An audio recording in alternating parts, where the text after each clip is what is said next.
Welcome to International Securities Exchange's podcast series. Facilitated by renowned educators, ISE podcasts are intended to teach beginning as well as seasoned investors the ins and outs of trading. To find an updated list of podcasts, please visit www.ise.com/podcasts. Please be sure to listen to our important message following this episode regarding the risks of investing in exchange-traded options.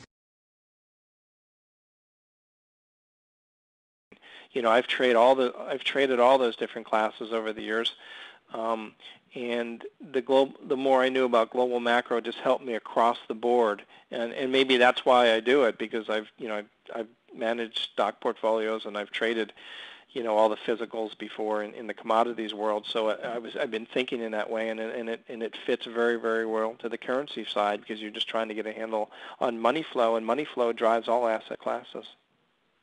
Good point.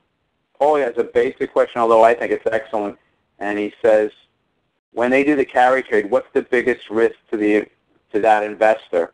I think people lose sight of it, right? They only look at the interest rate differential and how much they're going to make. They're not looking at the potential, as you talked about, expectations. This is something that investors have a hard time with, is understanding what other people's expectations are. They just look at those finite or nominal numbers, don't they, Jack, and get themselves sometimes in trouble? Right. They look at static numbers and say, volatility is low.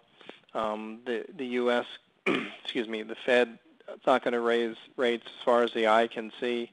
Liquidity is going to continue to be strong, so asset prices will keep going up. So we'll borrow that low currency and just continue to, make money on the spread. That's why you saw the massive bankruptcies and bankruptcies and run back into U.S. Treasuries. The same trade was going on. They used the Japanese yen, as you said earlier, Steve, at the time. During that boom for 2002, 2007, the yen was the carry trade, and everybody was very happy for a long time. And then you get that massive position, and all of a sudden, the out-of-the-blue event, which was the credit crunch, people made money for 5 years, 6 years, very good money. Their hedge funds were very happy, and all of a sudden, in 1 week, they were out of business. So that's the problem with the carry trade. It's very, very good, but you can be destroyed very, very quickly. And just go away. Your fund is just no more when you get a out of the blue event, and that's why we call ourselves Black Swan Capital. There are black swan events out there. No matter how smart we are, we cannot forecast. And when you're over-leveraged in something like a carry trade that looks so good on paper and has looked good for months or years and even before, pretty soon you're shining shoes. Lucy has a question, and she wants to know, what's the best source of news affecting the currency market? Where do you go, Jack? And where would you recommend others go?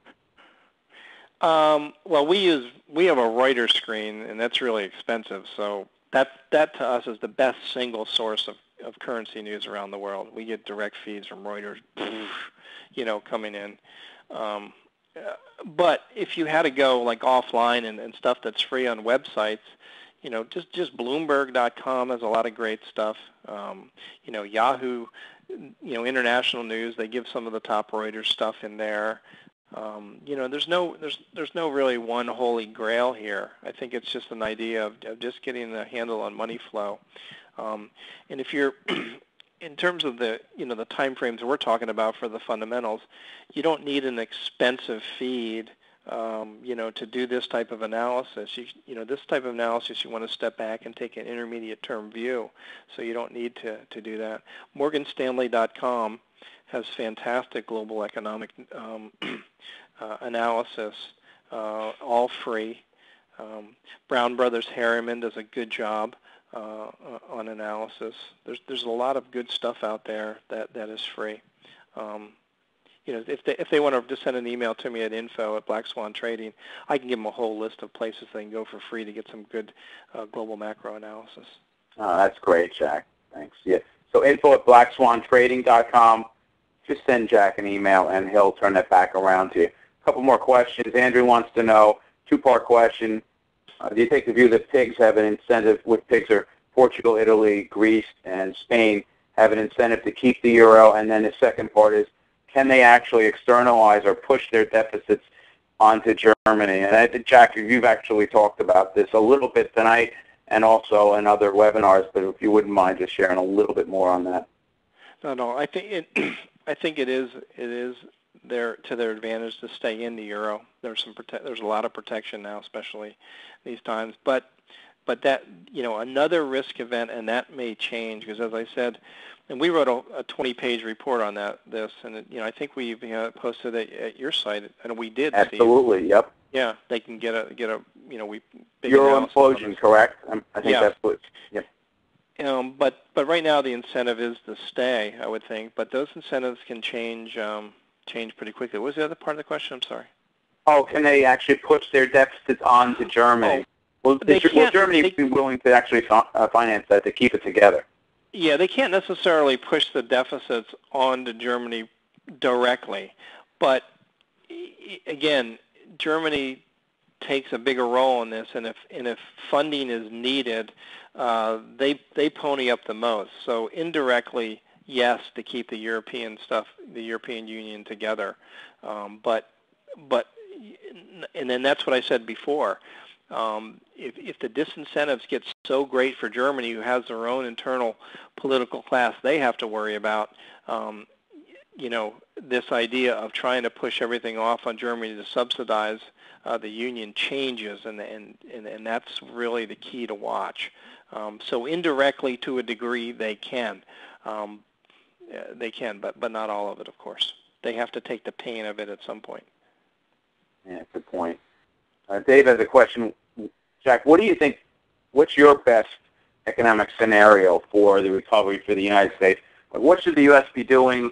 We know what we are doing. What do you think? Well, I come at this from a totally different view. Larry Summers, who basically runs economic policy now for the U.S., is very much a neo-Keynesian type of guy. I come at this from a very Austrian hard money school type of guy, and I just see what I believe the mistakes they're making are prolonging this, and they're locking us into, even though they know it, and they know their economic history, these are smart, very, very smart people. They just have a different view and a relative cockiness that is so overwhelming to me.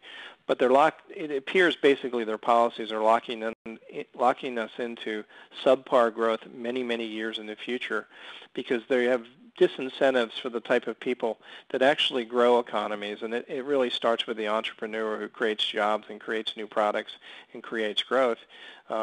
These guys are taking a top-down view, and they're saving the dinosaurs on the high side, the politically connected types, and the money is not flowing into the areas it needs to be, again, just because of their policy choices. And the hard money view, Austrian view, says that sure, you can have some safeguards, and you should for your citizens, but to a degree, you have to let these excesses, which are malinvestments, wash through the system. It's the only way you're ever going to have vibrant new growth in the future. You have to cut taxes and get money into the real economy. This government is raising taxes, and money is going into, the financially connected, just the opposite. So it's a huge. You can see my view is very, very different than theirs. You're not a big proponent of cash for clunkers. No, not at all. Not at all, especially when we buy Japanese cars. Would any other government in the world done a cash for clunkers and allowed them, to buy American cars? No. But, of course, the U.S. does it. It's a very strange place indeed. Let's see if we get one or two more questions.